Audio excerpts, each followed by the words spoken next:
आसाम में अगर सबसे ज्यादा किसी को तकलीफ दी गई, सबसे ज्यादा किसी से नाइंसाफी की गई, सबसे ज्यादा किसी को दबाया गया, उनकी आवाज को खत्म करने की कोशिश की गई, तो वो आसाम का मुसलमान है, मुस्लिम अक़लियत है।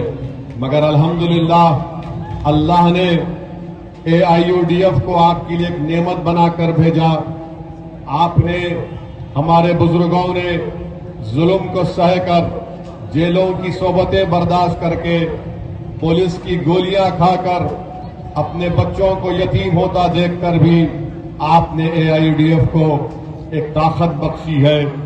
मैं उस ताकत को इजाफा करने के लिए आया हूं।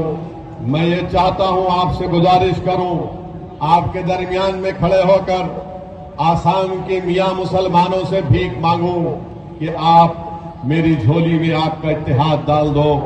आप अपने वोट के जरिए से अपने आप को कामयाब करो मेरे भाई।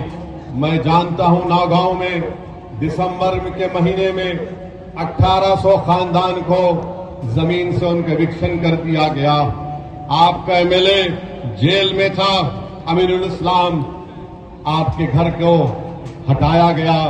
मैं आपसे अपील कर रहा हूं कि आज आप 9 तारीख के दिन आप ये मत देखिए कि कौन हमारे सामने खड़ा है। अमीनुल इस्लाम कैंडिडेट है, अब्दुल अजीज उम्मीदवार है, मगर ये सोचकर ताला और चाबी पर बटन दबाइए कि मैं अमीनुल इस्लाम हूं, मैं अब्दुल अजीज हूं। आपका बच्चा, आपकी बेटी ये समझे कि ये कैंडिडेट नहीं है, हम तमाम कैंडिडेट हैं।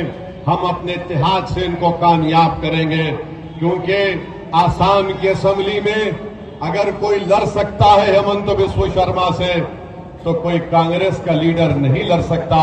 उसका नाम अमीरुल इस्लाम है, उसका नाम अब्दुल अजीज है। यही चीज के लिए मैं आपके दरमियान में आया हूं। कांग्रेस के लोग बहुत कोशिश किए कि ओवैसी तुम आसाम को मत जाओ, ऐसा करो, वो ये कर देंगे, बाद में जाओ।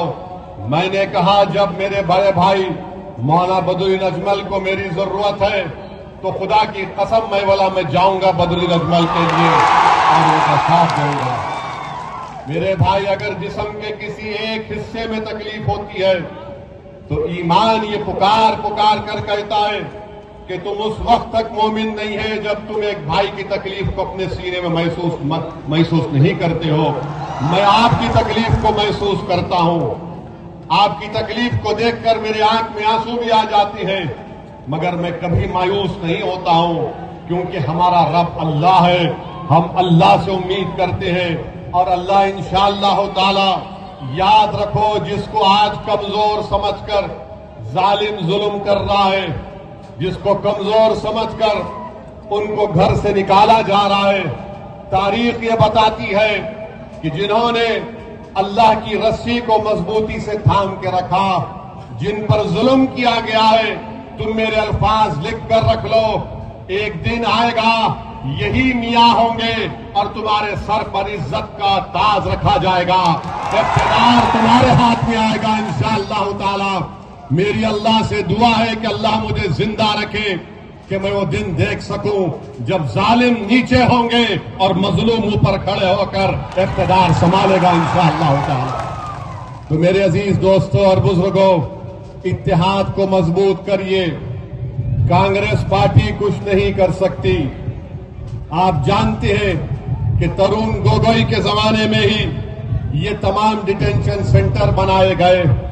तरुण गोगोई के जमाने में ही डी वोटर में इजाफा हुआ। आसाम गण परिषद थी, डी वोटर कितने थे? तरुण गोगोई मुख्यमंत्री बने, कितने डी वोटर बने? फॉरेनर्स ट्रिब्यूनल बना दिया गया, डिटेंशन सेंटर बना दिया गया, और फिर आसाम में लैंड ग्रैबिंग का जो कानून किसने बनाया था?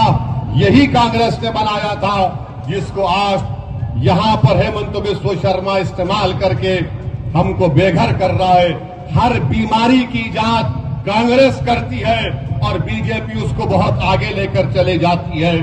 भारत में यूएपीए का कानून किसने बनाया? कांग्रेस ने बनाया। बीजेपी ने उसको और गंदा किया। अगर जो कांग्रेस के लोग मुझे और मेरे बड़े भाई मौलाना बदरुद्दीन अजमल को गाली देते हैं, 2019 में अमित शाह ने यूएपीए का कानून और खराब किया। यही कांग्रेस पार्टी थी जिसने उस कानून की तायीद की थी। 2 लोग उसकी मुखालिफत किए, एक मैं और इम्तियाज जलील। स्पीकर साहब ने कहा